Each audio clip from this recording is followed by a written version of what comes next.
안녕하십니까. 해커스에서 경찰헌법을 담당하고 있는 박철환입니다. 22년 3월 1차 시험이 이제 끝났죠? 여기에 대한 헌법 해설 강의를 시작하도록 하겠습니다. 일단 기본적으로 조금 이 부분을 얘기를 드려야 될 것 같아요. 전체적으로 총평. 카페라든지 인터넷 보시면 상당히 쉬웠다, 뭐 상당히 널널했다, 뭐 2개 틀렸다, 만점 맞았다, 이런 얘기 꽤 많습니다. 그런데 제가 십몇 년 동안 강의를 해보니까 이런 건 늘 있어요. 늘 7급이든 사시든 시험 끝나고 처음에 카페에 올라오는 글들은 대부분 잘 본 사람들, 이런 사람들이랑 글 올리죠. 시험 망치고 인생도 괴로운데 누가 막 거기다가 글 올려가지고 막 그렇게 막 댓글 달고 이렇게 하겠어요. 그러니까 일반적으로 모두 잘 본 건 아닙니다. 물론 이제 그 헌법 강사 입장에서는 어떤 문제든지 거의 다 풀 수 있었겠지만 수험생의 마음으로 생각한다면 제가 볼 때 그렇게 쉬웠던 건 아닌 것 같아요. 물론 손도 못 댈 정도로 어렵진 않았겠지만 제가 볼 때는 경찰 순경이니까 되게 쉽게 낼 것 같다, 이렇게 예측해서 진짜 그냥 주는 문제, 이런 문제도 있었지만 꽤 좀 난이도가 있고 이거 풀기 힘든데, 이런 문제도 꽤 있었다라는 거죠. 중간중간 얘기 드리겠지만 한 5개 정도는 좀 중상급 난이도가 되지 않을까, 이렇게 생각이 듭니다. 아예 손도 못 댈 정도로 힘든 문제는 거의 없었지만 그래도 한 5에서 6문제 정도는 와 이건 좀 어려운데, 이런 문제들이 꽤 있었다라는 거죠. 그래서 그런 거 생각해서 여러분들 혹시 못 보셨더라도 나만 못 본 게 아니다, 나만 망친 건 아니다, 이렇게 생각하시고 잘 본 사람들은 늘 잘 봤을 뿐, 이렇게 생각하시면 돼요. 하여튼 첫 시험 치고는 그래도 난이도가 좀 있었고요. 아주 어렵지는 않았지만 그렇다고 막 인터넷에서 나오는 것처럼 그냥 거저 주는 그런 식의 문제는 아니었다는 거죠. 자, 계속 이제 특징에 대해서 한번 얘기해 볼게요. 얼마나 어려웠는가는 여기에 좀 달려있는 것 같아요. 즉 최근 상개년 최신 판례가 별로 중요하지도 않는데도 막 되게 좀 어떻게 보면 논점도 많고 막 그런 게 아니야, 막 이슈거리가 됐던 그런 판례가 아님에도 출제가 꽤 됐다는 거예요.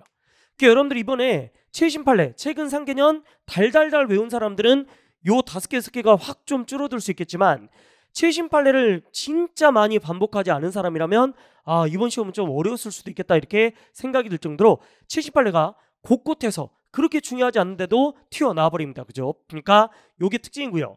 두 번째는 또 이건 것 같아요. 제가 3월 달에 22년에 나온 기출문제까지 싹 다 이제 문제에 넣어가지고 여러분들 모의고사식으로 제공을 했습니다만 최근에 나온 19년, 20년, 21년 경찰 승진이라든지 이런 각종 헌법 기출문제가 그대로 또 나오는 경우가 꽤 많았습니다. 원래 기출은 반복되는 경우가 많은데 순경시험인데도 불구하고 지금까지 좀 어렵다고 생각했던 그런 시험들까지 곧바로 출제가 돼서 얘들이 또 난이도를 높이는데 한몫했던 것 같아요. 그래서 최근 기출이 또 몇 문제가 출제가 되었다. 그 다음 많이들 그런 얘기를 하더라고요. 저도 이번에 해설 강의하면서 해설 이거 체크하면서 좀 느낀 건데 보통은 여러분들 한 면에 문제 다 들어가는 경우가 많거든. 근데 2면씩 넣는 경우가 진짜 많았어요. 자, 이 말은 뭐다? 지문 길이가 그만큼 길어졌다, 이런 걸 생각해 보셔야 되겠다는 거죠. 하여튼 이런 특징 때문에 약간은 난이도가 좀 있었다, 이렇게 보여집니다. 자, 하여튼 사람들마다 다르고 느끼는 체감 난이도는 전부 다 차이가 있겠지만 제가 볼 때 아주 거저주는 문제는 아니었다, 이렇게 보셔야 된다는 거죠. 그러면 본격적으로 1번 문제 해설 시작하도록 하겠습니다. 솔직히 저는 처음에는 좀 진짜 풀만했어요. 1번, 이걸 틀리면 솔직히 합격할 수 없는 것이죠. 헌법 개정은 너무 출제가 많이 되기 때문에 누구한테 수업을 들었던 뭐 어떤 문제집을 풀었던 무조건 맞춰야 되는 거죠. 무조건 맞춰야 된다. 자 헌법조문 그대로. 그 다음 이건 판례인데 효력상의 차이를 인정하기는 어렵다는 거죠. 그 다음 3번은 유실헌법. 대통령이지 않으면 국민투표, 국회의원이지 않으면 통일주체 군회의. 이것도 너무 쉬워요. 그 다음 우리가 헌법 개정안이 국회에서 의결되면 263, 30일이죠. 그래서 요게 틀렸는데 이거는 크게 해설할 가치도 많이 없을 정도로 너무 쉽다, 이렇게 생각이 됩니다. 헌법 개정은 100% 나오고요. 당연히 뭐다? 숫자 바꾸기를 출제를 했으니 이런 걸 틀려가지고는 합격하기 어려울 정도다, 이렇게 얘기할 수 있겠어요. 자, 1번은 간단하게 가고요. 2번 갑시다. 2번도 솔직히 공부 좀 조금만 했으면 얘도 제가 볼 땐 난이도가 거의 학급이에요. 너무 쉬웠다는 거죠. 자, 봅시다. 1번은 조금 난이도가 있어요. 현행원법에서 직접 자유민주적 기본질서를 명시하고 있는 건 전문하고 사조다 이렇게 돼 있고, 2번 정부가 제소하고 헌재가 해산합니다 이렇게 돼 있죠. 그 다음 3번 통합진보당 판례가 원체 중요하잖아요. 거기서 우리가 얘기한다라는 거죠. 자, 구체적인 위험이 있어야만 해체가 되는 거지 추상적 갖고는 뭐요? 안 된다. 이게 정말 중요한 문제잖아요. 근데 구체적인 것까지 포함하지 않는다라고 했으니까 구체적인 것이어야 되는데 이게 아니라고 그랬으니까 이건 정답이 3번이죠. 다만 아까도 얘기했지만 이 정도는 학급입니다. 이 정도는 진짜 주는 문제다 이렇게 보셔야 되겠다는 거죠. 그 다음에 4번 사회국가의 원리라는 것도 자유민족 기본질서 범위 내에서 이루어져야 되고 국민의 자유와 창의를 보완하는 범위 내에서 이루어져야 된다. 4번은 제가 볼 때 뭐 큰 의미가 있는 지문은 아닌 것 같아요. 3번이 원체 유명한 지문이고 뭐 제가 볼 때 나머지도 그렇게 어려운 건 아니지 않을까 이렇게 생각이 됩니다. 3번 갑시다. 여기서부터가 좀 어렵더라고요. 왜 어렵냐? 정답 지문도 조금 난이도가 있고요. 그 다음에 이런 판례들, 이 판례는 그나마 좀 우리가 좀 친숙한 면이 있는데 와 이런 건 진짜 드문 판례다. 요게 최신 판례라고 보기도 어렵거냐. 제가 볼 때는 상당히 난이도가 좀 있는 판례 아닌가 이렇게 생각이 들어요. 1번이 뭐야? 실종기간이 우리가 이제 실종선고래 뭐 부모님이 어디 가셨습니다. 돌아가셨습니다. 돌아가신 게 아니라 이제 어디로 사라져 버리셨네. 또는 자식이 어디로 사라졌다. 이때 우리가 실종선고를 하는데 실종선고하고 꽤 기간이 길어질 동안 이 사람이 안 나타나. 그러면 사망으로 봐버리는 거. 이거를 우리가 민법의 실종신고라고 하는데 문제는 이 사람이 실종신고를 했네. 그래서 기간이 만료가 됐어요. 그 다음 민법이 개정이 됐단 말이에요. 그래서 국법 때 뭐가 됐다? 만료가 됐는데 신법 때 뭐다? 판정이 된 거예요. 실종선고. 이 사람은 실종입니다. 거의 사망으로 봐야 될 것 같습니다. 이렇게 신법 때 판정이 됐다. 이때 상속 규정을 어디로 적용할 거냐? 이미 법이 바뀌었다 보니까 이 시행유예의 신고가 됐다. 다시 말하면 신법이 시행된 다음에 이게 판정이 됐고 선고가 됐다면 이거를 적용하는 게 꼭 잘못된 건 아니다라는 거죠. 제가 볼 때는 큰 어려움은 그러니까 이 판례 자체가 크게 문제는 안 되는 것 같아요. 왜? 실종선고가 아무리 그 기간이 이때 만료됐다고 그래도 진짜 판결을 받아야 실종선고가 되는 거 아닙니까? 그러니까 판결을 받은 때를 기준으로 뭐요? 상속을 하겠다. 어디를 기준으로 상속을 할 거냐? 이거는 제가 볼 때 거의 입법 재량으로 봐야 되지 않을까 이렇게 생각이 된다는 거죠. 2번 같은 거 보죠. 공소시효는 형벌불소급 즉 재형법정지의 범위에 속하지 않는다라고 있죠. 판례가 뭐라고 그래요? 공소시효가 아니라 재형법정주의 형벌불소급은 뭐랑 관련된다? 구속요건이라든지 이런 가벌성 이런 거와 관련되지 얼마 동안 이거는 아니다 이렇게 얘기했죠. 5.18 특별법에서 이런 얘기를 했다라는 거예요. 자, 그 다음 3번 가겠습니다. 3번이 글쎄 이거를 잘 풀었을까라는 생각이 좀 들어요. 저는 그래서 이 3번 문제가 난이도가 정말 높은 문제다 이렇게 보고 있습니다. 왜냐하면 이거 경찰 승진 문제에서 법적 안정성의 객관적 요소가 무엇이냐 이렇게 얘기를 했거든요. 근데 요게 이제 출제가 되었다는 거죠. 21년 경찰 승진 기출문제 신뢰보호가 아니라 법적 안정성은 이렇게 되어 있는데 이걸 이제 단어를 바꿔가지고 출제를 하게 된 거예요. 근데 제 생각에는 이거를 풀었던 사람은 그나마 이거 좀 이상해 라고 풀겠지만 안 푼 사람들은 되게 어려웠지 않을까 이렇게 생각이 든다라는 거죠. 그래서 요 문제는 이제 단어를 좀 바꿨다 이렇게 보시면 되는데 그래서 이제 이런 문제를 보면 우리가 어떤 걸 생각해야 되냐면 최근에 나온 기출문제 진짜 싹 다 풀어봐야 되겠다라는 생각이 많이 들어요. 최근 기출이 그대로 또는 약간 변형해서 출제된 경우가 꽤 있었다. 게다가 이건 경찰 승진이기 때문에 글쎄 이제 우리가 좀 한 번씩은 꼭 체크를 했어야 되는 거 아니냐 이렇게 생각이 든다는 거죠. 자, 4번입니다. 요거는 이제 또 최신 판례죠. 계약 갱신 청구권이 10년이 있는데 문제는 내가 그 전에 뭐 했다는 거예요? 그 전에 내가 임차시킨 사람이 아니라 전 주인이 임차를 시킨 사람인데 주인이 바뀌었단 말이죠. 주인이 바뀌었다. 그래도 내가 이 10년을 보장해줘야 되느냐? 자, 이 법의 취지가 뭐야? 임차인이 장기간보다 꾸준히 어떤 변화에도 영향받지 않고 장사를 계속 할 수 있게 하려는 것이죠. 따라서 주인이 바뀌었더라도 뭐다? 이거는 보장을 해줘야 됩니다. 라는 그런 취지라는 거죠. 7심 판례입니다. 하여튼 제가 볼 때 7심 판례 최근 기출하면 좀 풀 수 있겠는데, 그러나 안 봤다면 제가 볼 때 난이도가 꽤 높은 문제다 이렇게 보여집니다. 자, 4번 가겠습니다. 4번은 쉽죠. 왜 쉽냐? 선거권자 3분의 1 대통령 혼자 나왔을 때. 그 다음 이것도 쉬워요. 집행유예인 사람보다 선거권 줘야지, 안 주면 뭐가 돼? 위헌이 된다라는 그런 문제입니다. 요 정도는 제가 볼 때 충분히 여러분들 풀지 않았을까 이렇게 생각이 들고요. 그 다음에 3번, 지자체장의 기본권도 뭐다? 헌법상 기본권입니다. 그 다음 4번입니다. 청각장애인을 배려하지 않아. 결국 수화죠, 수화. 자, 제가 전에도 우리 책에도 이런 내용이 있었잖아요. 수화는 반드시 뭐다? 필수로 해야 되는 게 아니다. 돈도 꽤 들고 그러기 때문에 지방방송까지 꼭 수화를 뭐다? 필수로 해야 되는 건 아니다 라는 그런 판례였습니다. 근데 다시 얘기 드리지만 4번의 정답이 너무 쉬워요. 그래서 그리고 나머지 1, 3, 4도 그렇게 어려운 내용이 아니기 때문에 얘도 약간은 뭐 푸는데 별 지장이 없지 않았을까 이렇게 생각이 듭니다. 자, 그 다음 5번 갑시다. 기본권 주체. 객관식 문제 풀 때 이거 되게 잘 나오지 않나요?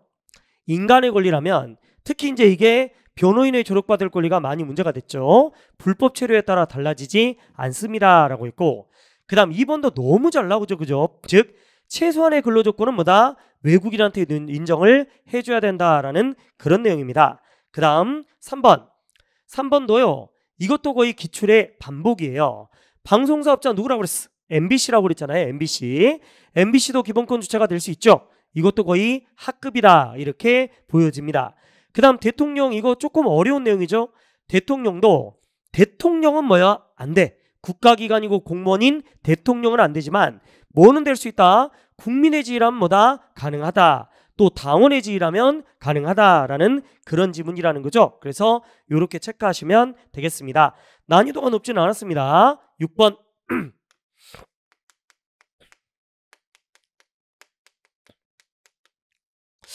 이게 많은 사람들이 이번 문제 중에 가장 난이도가 높았다라고 찍는 것 중에 하나입니다. 6번 문제. 상당히 난이도가 높았다 이렇게 얘기하는데, 글쎄요, 저는 한편으로는 난이도 높은 건 인정을 하겠는데요. 요건 오히려 다른 문제보다 풀만하지 않았나라는 생각이 들어요. 왜? 제가 수업 때 이런 얘기를 했던 것 같아요. 목적이 깨지거나 수단이 깨진 판례는 거의 없고, 대부분 판례는 뭐다? 침해 채속이나 법의 균형성이 거의 깨진다. 목적의 정당성은 1년에 그 수많은 판례 중에 그게 깨지는 건 1년에 한 건 있을까 말까 하며, 그 다음 두 번째 수단이 깨지는 것도 그렇게 많지는 않는다. 그래서 제가 저뿐만 아니겠죠. 다른 선생님도 마찬가지라고 생각해요. 카페에 제가 표를 만들어 드렸잖아요. 이거 한 9개 정도, 목적 깨진 거, 수단 깨진 것도 한 8개인가 9개인가 만들어 드렸죠. 그거 아니면 대부분 뭐다? 시험에 나오면 거의 침해 채성 아니면 법익의 균형성이 깨질 거다 이렇게 얘기를 했었던 것 같아요. 자, 근데 1번 혼민가는 뭐요? 제가 아까도 프린트해 봤는데 있었어요. 이거는 목적의 정당성이 깨진 판례였습니다. 2번 목적의 정당성 인정된다. 다음 3번 목적의 정당성 인정된다. 4번이 정답이죠. 낙태는 실효성 있는 수단이 아니야 이렇게 얘기했어요. 수단이 깨졌다. 근데 저는 제가 수험생이라면 이 문제는 풀었을 것 같은 게, 낙태가 여러분들 7심 판례에다가 A급이죠. 정말 중요한 판례잖아. 그러면 제가 목적이랑 수단 얘기할 때 얘를 얘기 안 했을 리가 없어. 이렇게 중요한 판례면 당연히 얘기를 했을 겁니다. 근데 이런 얘기를 한 게 없어. 그러니까 다시 한번 얘기 드리면, 자 1번하고 4번만 지금 뭐다? 목적의 정당성이 깨지고 수단이 깨졌단 말이에요. 근데 이런 판례가 많지 않거든. 근데 이런 판례가 많지 않은데 제가 정리까지 해드렸는데 여기에 뭐다? 이 중요한 낙태죄가 없다. 그러면 이건 수단이 깨졌을 가능성이 거의 없다라는 거죠. 자, 분명히 이게 목적이 깨지거나 수단이 깨졌으면 선생님들 대부분 뭐요? 워낙 A급 판례니까 야 얘들아 이거 주목해라, 조심해야 돼, 이거 수단이 깨진 거다 이렇게 얘기했을 거예요. 그래서 제가 볼 때는 제가 수험생의 입장이라면 오히려 이 문제는 좀 풀만하지 않았나 이렇게 생각이 들어요. 자, 근데 이제 2번 3번을 좀 보면요, 이 판례가 이제 간통죄잖아요. 논란이 있죠. 왜? 이게 위헌이 됐는데 위헌 의견이 7명이었단 말이에요. 그 중에 목적이 깨졌다라고 한 사람이 5명밖에 안 돼요. 그러니까 우리가 보통 이제 통치구조 배우시는 분들 알겠지만 내용에도 기속력이 있으려면 6명 있어야 되거든요. 6명. 근데 뭐 깨졌다는 사람도 있고 아니다라는 사람도 있고 약간 논란이 있다. 이 부분은 논란이 있어요. 그래서 이것 때문에도 이제는 인터넷이나 이런 데 보면 말들이 좀 많은데, 근데 요거는 이제 어떻게 보면 6명이 딱 위헌이라고, 즉 목적이 깨졌다라고 얘기를 안 했으니까 기속력 있다 없다라고 말하기 좀 애매한 문제죠. 그래서 세모를 쳐야 되는데, 근데 여러분들 이거는 확실히 아니잖아요. 수단이 깨진 게 확실히 아니니까 그러니까 이의제기도 걸리기가 좀 어려울 것 같다라는 생각이 든다는 거죠. 그래서 정답은 4번이에요. 자, 인터넷에서는 상당히 논란이 많았습니다만 저는 개인적으로 아마 대부분 선생님들이 이런 걸 만들어 드렸을 거예요. 목적이 깨진 거, 수단이 깨진 거, 이런 걸 좀 외우고 있었다면 이 문제는 어느 정도는 글쎄 아주 상급까지 보기는 좀 어렵지 않을까? 한 중상급, 어렵기는 어려웠는데 손도 못 댈 문제는 아니었던 것 같다라는 생각이 많이 든다는 거예요. 그래서 다시 한번 읽게요. 나중에 이런 문제가 나왔으니까 이제 선생님들이 좀 더 정리를 이제 확장해서 해드리겠지만 목적과 수단이 깨지는 판례는 그렇게 많지 않습니다. 그래서 그것들만 잘 외우시고 나머지는 뭐다? 그것 때문에 깨진 게 아니다고 해도 문제는 거의 맞출 수 있을 겁니다. 그래서 정답은 4번이에요. 2번 좀 논란이 있습니다. 자, 7번 학급입니다. 쉬워요.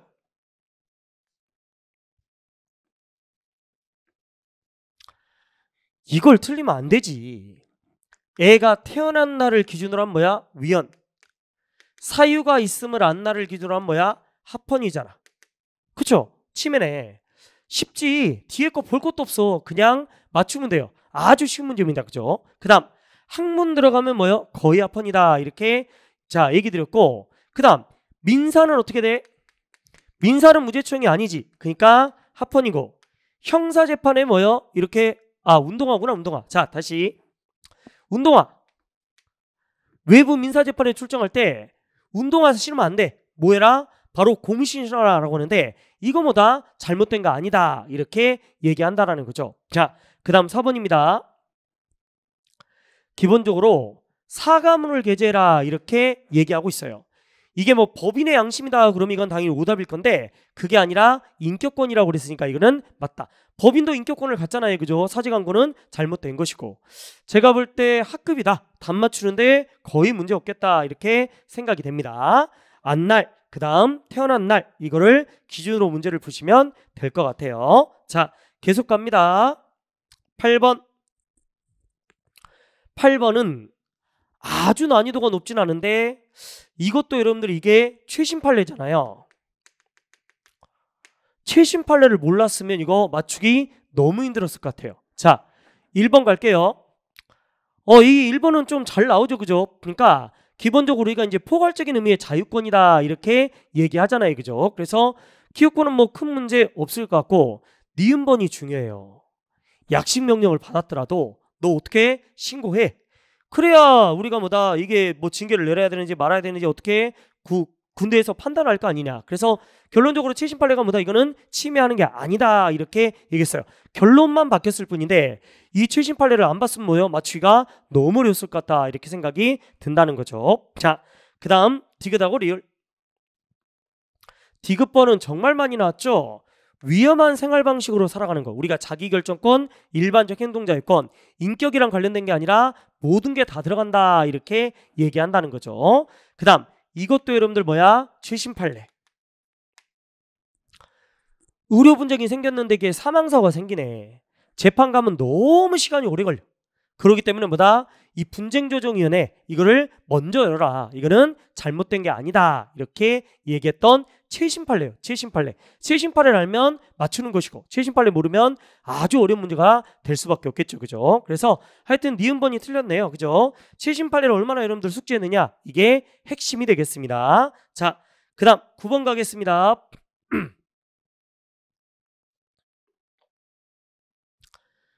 자, 적절한 걸 골라라 라고 했어요. 익명도 표현의 하나다. 다만 익명 자체가 규제돼야 되는 것이 아니라 익명이라는 이유는 뭐예요? 남을 험담하거나 헐뜯거나 이렇게 모함하거나 이런 부정적인 효과가 발생할 때 그때만 규제할 필요가 있다. 근데 이 문제도 제가 볼 땐 난이도가 그렇게 높지는 않다고 생각하는 게, 아니 일본에서 여러분들 이걸 틀리게 뭘 잡을 수가 있나? 그 자체로 규제된다는 것도 말이 안 되지. 그 자체로 규제돼서 하는 게 아니라 부정적 효과가 발생했을 때 그때 규제할 필요가 있다. 뭐가 문제야? 내가 볼 때는 딱 1번이 정답이죠. 자, 2번이 좀 어려웠어요. 2번 조금 있다. 3번. 음란도, 모도 다 언론 출판의 보호 영역이지. 이건 너무 쉬워. 그죠? 너무 쉬워. 이것도 별로 어렵지 않잖아. 제가 수업 때 얘기했죠. 백종원이 선거에 나왔어. 응?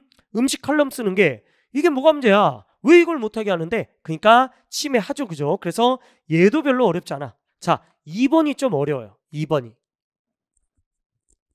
언론 출판의 자유.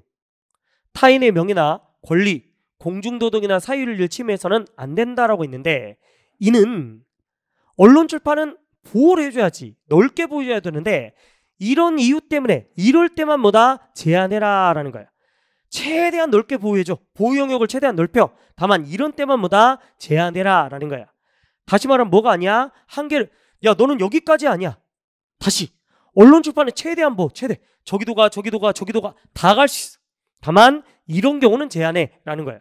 넌 여기까지야 이 말이 아니라는 거죠. 한계를 설정하는 것이 아니라 한계 없어 다 해. 다만 이럴 땐 제한할 거야. 이렇게 판례가 얘기하고 있다는 거죠. 그래서 2번이 조금 어려운 지문입니다. 다만 제가 볼 때 3, 4번 별로 문제 안 되고요. 1, 2번에서 골라야 되는데 뭐 거의 1번으로 갈 수밖에 없지 않겠어요? 1번이 뭐 틀린 게 발견될 수가 있나? 이거는 한 중급 정도 문제가 되지 않을까 생각됩니다. 자, 그 다음 10번입니다. 오, 어려웠어요. 어려웠어. 이 문제도. 제가 지금 10번까지 어려웠다라고 하는 게 한 3문제 정도 되네요. 그죠? 난이도가 꽤 있었죠.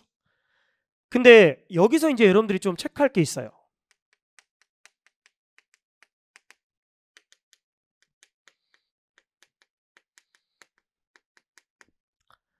카페에 보면 헌정사가 한 문제도 안 나왔다라고 이렇게 얘기하시는 분도 있어요.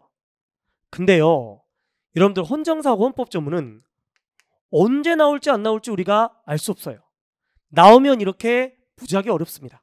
그래서 여기서 여러분들 한 가지 명심할 게 있어. 뭐 올해 1차 시험에 헌정사가 안 나왔다고 헌정사를 등한시하면 헌정사가 또 이런 식으로 나와버릴 수 있다는 거죠. 아주 어렵게 출제될 수 있습니다. 따라서 조문하고 그다음 뭐 헌정사는 철저하게 외우셔야 돼. 철저하게. 언제 어떻게 나올지 몰라. 그러니까 철저하게 암기하셔야 됩니다. 다시 2차 시험을 대비 올해 안 나왔다 1차에 그런다고 이 헌정사를 대충 해? 큰일 나요. 큰일 나. 그러니까 헌정사하고 헌법조문은 언제든지 나올 수 있다. 이런 생각을 가지고 뭐요? 대비를 하셔야 된다는 것. 이건 근데 헌법 12조를 쭉 나열했고 다 똑같고요. 그다음에 얘 하나만 바꿨죠. 이 신문 이게 이쪽에 있어야 되는데 이쪽으로 내렸어요. 좀 많이 까다롭게 냈고요. 기존의 기출에 거의 없었던 겁니다. 그럼 뭔 얘기를 하고 싶으냐? 방법이 없네. 2차를 대비해서는 어떻게 해야 되겠어요? 결국 우리에게 주어진 헌법 조문 거의 우리한테 이제 39조 그리고 뒤에 있는 경제조항이 우리한테 주어진 조문인데 힘들고 길어도 뭐다? 외워버리는 수밖에 없겠다라는 거예요. 이건 뭐 이해하고 자시고 할 수 있는 부분도 아니잖아요. 결국은 암기하는 수밖에 없네. 많이 좀 어려웠습니다.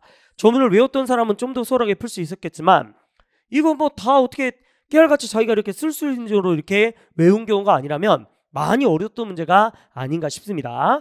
해설이 그렇게 중요한 건 아니고 조문이 이렇게 나왔다라는 걸 여러분들 보셔야 될 것 같아요. 저는 개인적으로 난이도가 좀 있었다 이렇게 생각이 듭니다. 자, 11번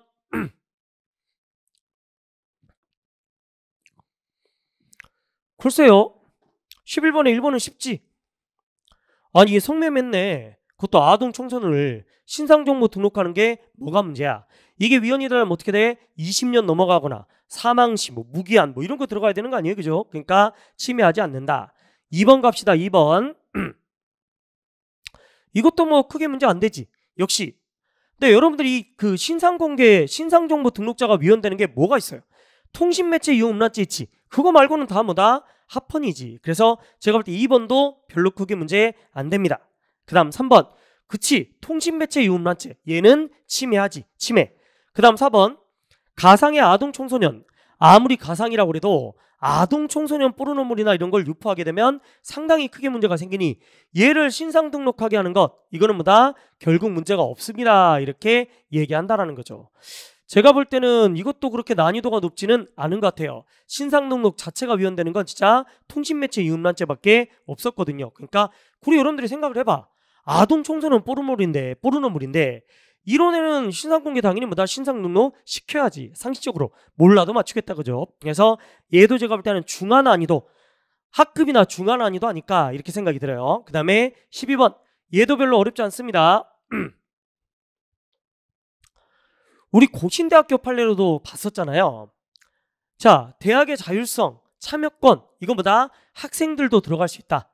물론 학생들의 참여권이 반드시 내 의견이 뭐다? 학교 측에 의해서 받아들여야 되는 건 아닌데 내 의견을 얘기할 수 있는 이런 참여권은 인정이 된다고 했어요. 그래서 뭐 그렇게 어렵지 않게 풀 수 있지 않을까 싶습니다. 그 다음 두 번째, 서울대학교, 국립대학교도 당연히 기본권 취재가 될 수 있다라고 했으니까 얘도 그닥 어렵지 않고요. 그 다음에 3번입니다.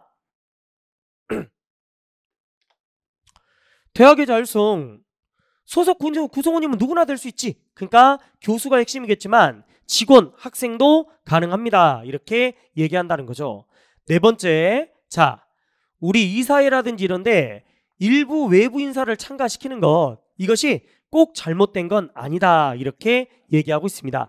4번 판례가 조금 생소하고 그렇지만 제가 볼 때 답 맞추는 데는 그 확실한 답이 있기 때문에 별로 어려움은 없는 것 같아요.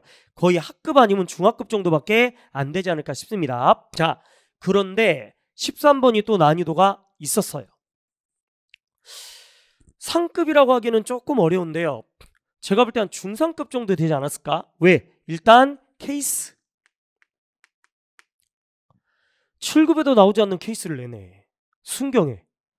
와, 뭐 제가 볼 때 상당히 쉬웠다라고들 하는데 지문 길이도 길고 그 다음에 문제 패턴도 개수형 안 낸 게 그나마 양반이네요. 그죠? 이러면 이게 그렇게 쉽지는 않은데, 그죠? 판례도 아주 중요한 판례들만 낸 것도 아니거든요. 좀 까다로운 판례들 많이 냈기 때문에 제가 볼 때 그렇게 쉽지는 않았는데, 그죠? 자, 이런 케이스도 그렇고 원래 강사들이 해설 강의할 때 내 강의만 들으면 다 맞출 수 있다, 또는 뭐 정말 쉬웠다, 이건 뭐 그냥 최소한 9시험 맞아야 되겠네, 이런 얘기는 아무나 할 수 있어요. 아무나. 아, 그런 얘기를 혹시 누가 했다면 제가 그분을 비난하는 게 아니야. 10몇 년 동안 제가 이런 얘기 계속 하거든. 애들 입장에서 어땠는가, 진짜 쉬웠는가, 진짜 어려웠는가, 진짜 중간인가, 난이도는 약간 그렇게 얘기를 해줘야 그래야 학생들이 뭐요?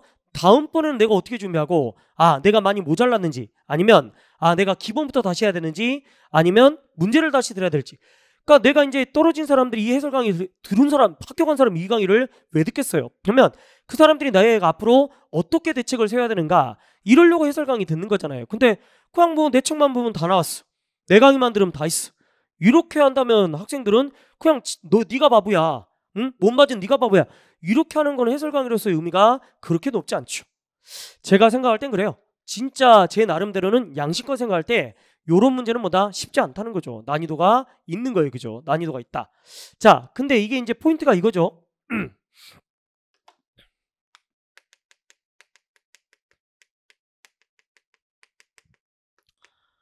경찰하고 군인 월급, 이게 내가 더 낮기 때문에 기본권을 침해한다, 이렇게 주장을 했다는 거죠. 근데 이게 판례도 오래된 건데 케이스로 내버렸네요. 약간 그러니까 이런 거 좀 어렵게 내겠다라는 의도가 좀 깔려 있는 거죠. 근데 제가 볼 때는 그래요. 합헌이 될 수밖에 없는 구조 같아. 왜? 군인도 월급이 그렇게 세지도 않거든. 그리고 우리가 공무단인권이니 뭐 이런 거 얘기할 때 중요 판례로 이런 거 배웠잖아. 합당한 보수가 없다고. 내가 그때 수업 때도 얘기했잖아요. 아, 우리가 원하는, 우리 보수에 만족하는 사람이 누가 있어? 그래서 판례가 합당한 보수 인정 거의 안 한다고 그랬죠. 그러니까 제가 볼 때 이거는 평등권이나 이런 거, 뭐 공무단위권 뭐 이런 거 들어왔을 때 위헌이 나오기는 사실상 어렵다 이렇게 생각이 든다라는 거죠. 자, 들어가 볼게요. 1번. 이게 어떻게 기본권 충돌이냐. 어떤 보수라든지 국가의 법 때문에 뭐요? 내가 다투는 건데. 그러니까 당연히 이거는 뭐다? 경합이죠. 경합. 보수 규정이 내 평등권, 재산권, 직업행복 다 침해한다. 하나의 법이, 하나의 공권력이 나의 여러 가지 기본권을 침해한다. 이렇게 들어왔으니까 당연히 이거는 뭐다? 경합이다. 이렇게 해야 된다는 거죠. 그 다음 두 번째, 얘가 지금 중사 월급이랑 비교하고 있잖아.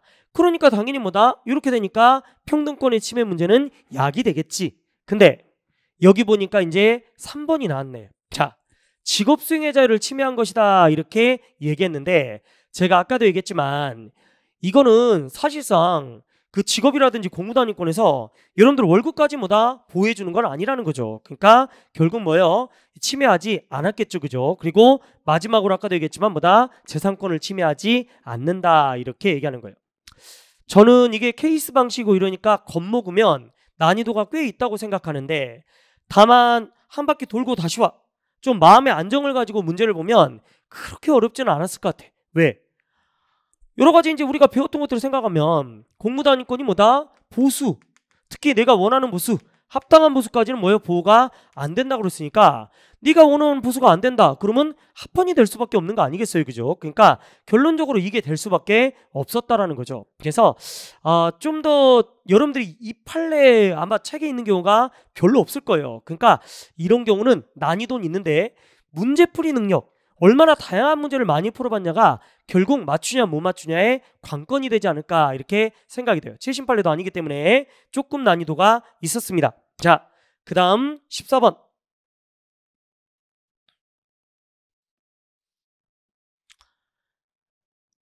저는 솔직히 이 문제 보면서 조금 웃기더라고요.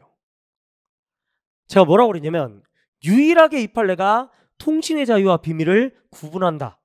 그러면서 수업 때 뭐라고 그랬냐. 봐라. 네가 전화하는 걸 누가 도청하거나 감청하거나 그런 게 아니잖아. 그러니까 비밀을 침해하는 게 아니지. 네가 핸드폰 그 가입할 때 주민증 내놔라. 싫은데 내놓으라고 그래. 그러니까 통신의 자유 아니냐. 이렇게 얘기했던 것 같아요. 진짜 특이한 판례다. 굳이 통신의 비밀과 자유를 나눈 판례다. 그래서 상당히 좀 특이하다라고 있는데 어이구야 이게 나와버린 거예요. 이거는 뭐 제가 찍었다라고 해도 될 정도인 것 같은데 이거를 자꾸 들었으면 이건 누구나 맞췄을 것이고 와, 이 판례 이렇게 안 들었어. 그냥 침해다. 제한한다. 이것만 들어버렸으면 난이도 극강으로 돼버리죠. 극강으로. 근데 아마 제가 이거 한두 번 설명했던 게 아닌 것 같아요. 그래서 이 정도는 여러분들이 맞출 수 있지 않았을까. 근데 모르고 들어갔으면 이거 진짜 어려운 문제였다. 이렇게 볼 수 있습니다. 정답 2번이요. 자, 1번 우편물 및 전기통신을 말한다. 별로 어렵지 않고요. 그 다음 3번. 자, 3번입니다. 3번이 뭐예요? 인터넷 회신을 통하여 송수신하는 이렇게 쭉 얘기를 하고 있어요.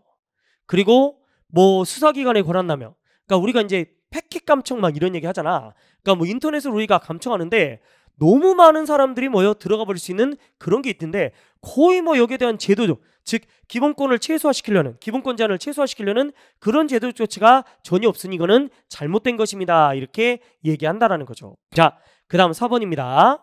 얘가 지금 금치 받았죠? 금치 독방이란 말이야. 그런데 무슨 뭐 전화통화를 하고 그 다음에 접견을 하나.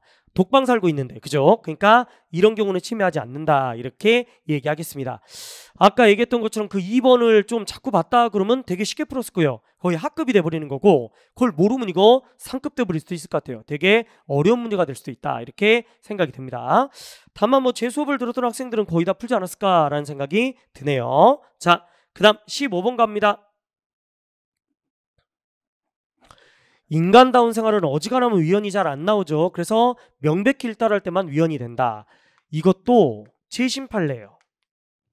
최신 판례를 달달달 했다면 문제 풀기가 수월했겠지만 그러지 않았다면 이 문제도 상당히 난이도가 있었겠죠. 자, 이 판례가 어떤 거였어? 노인성 질병이 있는 사람이 그러니까 이런 거죠. 이 사람은 기본적으로 나이가 들었지만 여전히 뭐다? 미술관도 가고 싶고 음악회도 가고 싶고 공원도 가고 싶고 활동 보조인이 필요한 사람이야. 근데 여기는 그런 활동보 이 나이가 돼버리거나 아니면 뭐 질병 있다, 노인성 질병 있으면 무조건 뭐다? 바로 장애활동, 장애인으로 뭐 이렇게 집어넣어서 결국 뭐가 안 된다는 거야. 이런 활동지원급여 신청 자격을 제한해버린다는 거죠. 다시 이 사람이 노인성 질병이 있어. 근데 아직 나이도 젊어. 그 나는 이런 치료비보다는 여전히 밖에 나가고 싶다는 거야. 공원도 가고 싶고 미술관도 가고 싶고. 그런데 이런 거 저런 거 따지지 않고 그런 병이 있다 이러면 무조건 뭐다? 활동 지원 자격 신청을 자격을 제한해버린다. 난 누워있기 싫어. 밖에 나가고 싶은데 누군가가 도와주지 않으면 못 나가는데 와 이건 좀 과도한 제한 아니냐 이렇게 얘기한다는 거죠. 그래서 결국 위헌이었습니다. 아주 중요한 판례가 아니었어요. 막 다른 시험에 나온 것도 아니었고. 근데 이게 이제 78년대 출제가 되었다는 거죠. 와 이것도 약간 좀 어렵게 내셨네. 물론 이건 이제 중상급이나 상급 난이도는 아니에요. 최신 판례 계속 여러분들 돌리라고 몇 번을 얘기했잖아요. 그랬으면 뭐 위헌 합헌만 묻기 때문에 충분히 풀 수 있지 않을까라는 생각이 듭니다. 3번 어렵지 않죠? 업무상 질병이어도 뭐해? 네가 다 입증해야 돼 라는 것이고 4번도 그렇게 어렵잖아요. 2개 이상의 수권이 발생했을 때는 뭐다? 중복으로 주지 않을 수 있다 이렇게 얘기한다라는 거죠. 그래서 뭐 글쎄 제 생각에는 뭐 중학급 정도 되지 않을까요? 최신 판례 알면 답 맞추기 쉽고 나머지 지문들도 그렇게 난이도가 높지는 않아 보입니다. 그죠? 자, 그 다음 16번 근로의 권리. 자, 쉬워요. 노동조합은 주체가 될 수 없다. 2번도 쉬워. 6개월 미만인데 해고이가 안 해. 그러면 위헌이 되죠. 근데 3개월 미만인 경우는 어떻게 돼? 바로 합헌이다 라는 그런 판례입니다. 뭐 이 정도도 되게 유명한 판례니까 여러분들 알고 계실 거고. 그 다음 4번 청원경찰인데 뭐다? 근로상권 인정해주지 않아. 그러면 결국 이거는 침해다 이렇게 얘기한다라는 거죠. 즉 얘는 뭐가 아니야? 자, 국가공무원도 아니야. 근데 왜 나를 이런 걸 못하게? 그러니까 근로상권 침해다라는 거예요. 근데 여러분들 기본적으로 1번, 2번, 3번이 너무 유명한 판례예요. 그래서 제가 볼 때 이것도 뭐 학급은 아니고 한 중학급 정도 또는 중급 정도 될 것 같은데요. 4번이 조금 어렵긴 하지만 우리 책에도 있었잖아요. 그죠? 얘는 이거는 합헌이라고. 왜 합헌이야? 이게 위헌이 돼가지고 이 특수경비원한테는 뭐야? 단결권, 단체교섭권 이런 걸 준단 말이에요. 주니까 이거는 이제 위헌이 아니라 합헌이다라는 건데 4번 지문이 조금 난이도가 있습니다만 전체적으로 뭐다? 나머지 지문들 좀 쉬워요. 1, 2, 3이 쉽기 때문에 글쎄요 뭐 중상급 가기는 어려울 것 같아요. 중 또는 중하급으로 가야 되지 않을까 싶습니다. 자, 17번 환경권. 1번 중요. 데시벨 제한을 안 하네. 그럼 위헌이잖아. 되게 중요하죠. 그죠? 그 다음 2번입니다. 독서실과 같이 평온을 위하는 사업장 실내 소음 기준을 반드시 국가가 만들어야 되냐? 그런 건 아니다 이렇게 얘기한다는 거죠. 여러분들 입법부는 헌법이 명할 때나 해석을 통해서 뭐 명백할 때만 입법부가 생기기 때문에 어지간하면 입법부는 잘 안 생깁니다. 자, 3번입니다. 환경권의 내용과 행사는 법률에 의해서 구체적으로 정해진다 이렇게 되어 있죠. 근데 기본적으로 이것은 법률로 내용을 구체화하도록 한 것이지 환경권이 완전히 무의미하게 되는데도 전혀 입법을 하지 않거나 어떤 내용이든 법률로서 정하게만 하면 된다는 의미는 아니다. 이거는 네이밍, 이거는 뉘앙스상 뭐야? 당연히 옳은 지문이네. 그리고 4번이 너무 쉬워. 예를 들어 앞에 2번이 좀 까다롭다고 해도 이건 맞춰야 돼. 왜? 봐봐요. 보호무죠, 보호무. 보호무는 뭐야? 과소보호잖아. 최소한만 해주면 되지. 그러니까 이건 과잉금지라든지 비례원칙에 적용되지 않지. 최소한이니까. 제가 수업 때도 얘기했잖아. 기본권 보험은 뭐다? 과잉금지가 아니라 과소보. 최소한만 해주면 돼. 이렇게 얘기했죠. 중학급 정도 될 것 같아요. 그렇게 어렵지 않습니다. 이 정도는 풀만하죠. 자, 18번. 얘도 뭐 딱히 그렇게 어렵지는 않던데. 자, 이거를 제일 많이 꽂지. 시설이라고 꼽으면 이건 틀려. 근데 기밀이라고 돼 있으니까 문제 없어. 두 번째. 우리 증인 차폐시 설치해주고 막 그러잖아. 왜? 보복이라든지 막 이럴 우려가 있으니까.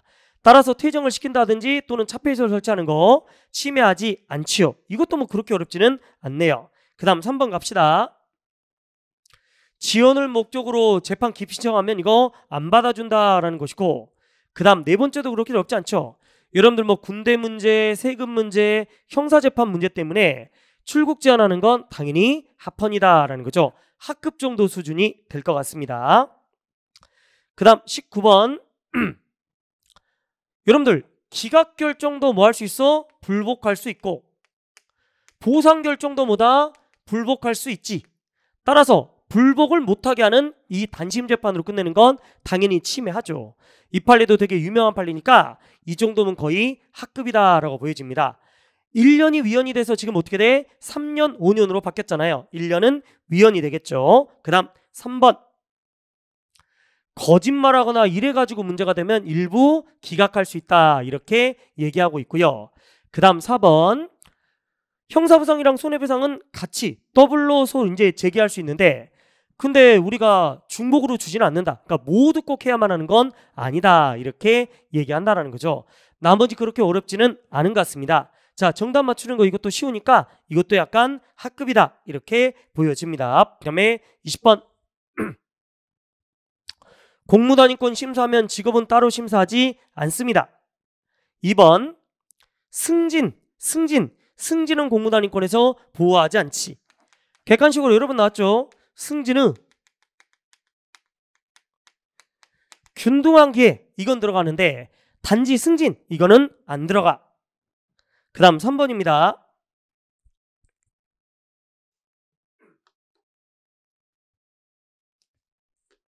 이것도 조금 생소한데 서울교통공사의 직원이라는 직위가 공무단위권에 공무에 꼭 들어가는 건 아니다라고 했어요. 이거 좀 난이도가 있어요. 근데 4번이 되게 유명해. 중요하고 선고유예가 당연퇴직되면 어떻게 돼요? 이러면 위헌이지.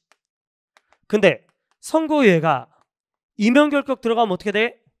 이때는 다른 일 찾아가라며. 그러니까 합헌이다 이렇게 얘기했다는 거죠. 선고유예 임용결격이야. 그러니까 합헌이지. 그래서 정답은 4번. 이 정도면 풀어야 되지 않을까요? 이것도 학급 이렇게 볼 수 있겠습니다. 자, 이상으로 우리가 해설이 이제 다 끝났는데요. 기본적으로 아까도 얘기했지만 그렇게 쉽지는 않았어요. 한 5문제 정도는 좀 난이도가 있다 이렇게 보여준다는 거죠. 한 중급 정도가 뭐야? 한 5문제 정도 될 거 되게 쉽다 이런 건 한 10문제 정도 되는 것 같아요. 그러니까 뭐 이 15문제 맞춘다 치고 여기서 하면은 2-3개 정도는 뭐야? 틀려도 합격 점수 나오지 않을까 이렇게 생각이 들 정도입니다. 제가 아까 중간에도 얘기 드렸지만 저도 문제 해설하면서 아이고 쉽네요. 제가 가르쳤잖아요. 여기 있잖아. 책에 있었잖아. 야 이걸 왜 못 풀어? 이렇게 말하는 건 쉽습니다.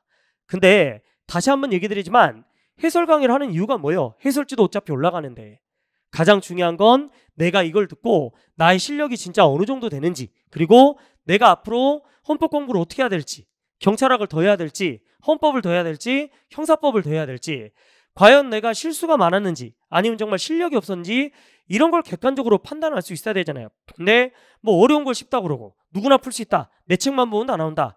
글쎄요 이거는 제 스타일은 아니라는 거죠. 그래서 다시 한번 얘기 드릴게요. 여러분들 혹시라도 헌법 점수가 낮았던 분들 너무 낙담하지 마세요.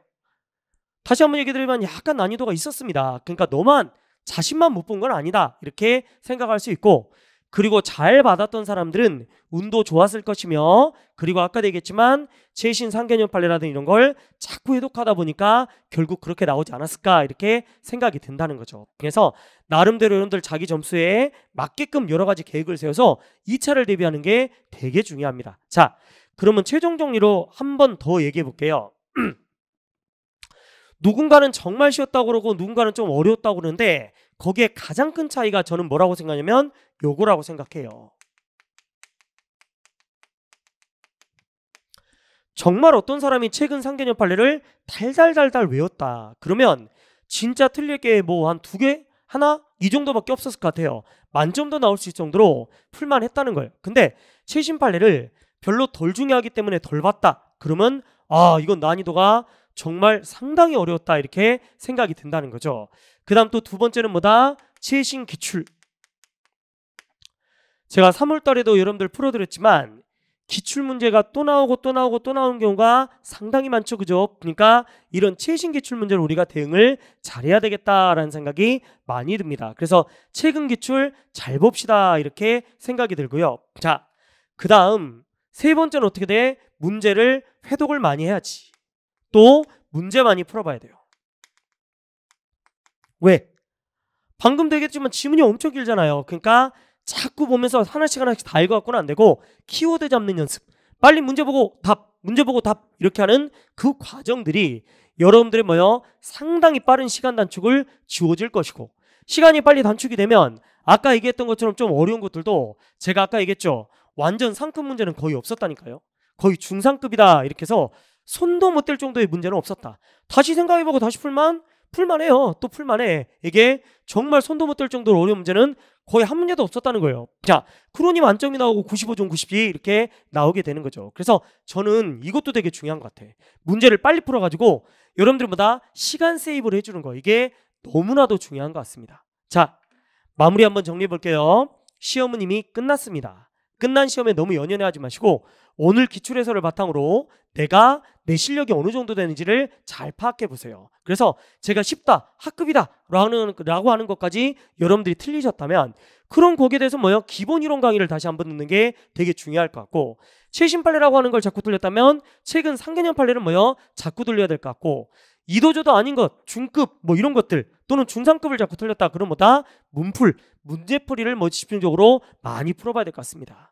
이런 식으로 대책을 세우는 게 여러분들이 해설 강의를 듣는 이유가 될 거라는 거죠. 그래서 자기에 맞는 대책 잘 세우시고, 그래서 2차 때는 정말 이 해설 강의 다시 듣지 말고 체력학원 어디 갈까 이렇게 생각하시는 그런 여러분들이 되시기를 바라겠습니다. 이상으로 해설 강의 마치도록 하겠습니다. 감사합니다.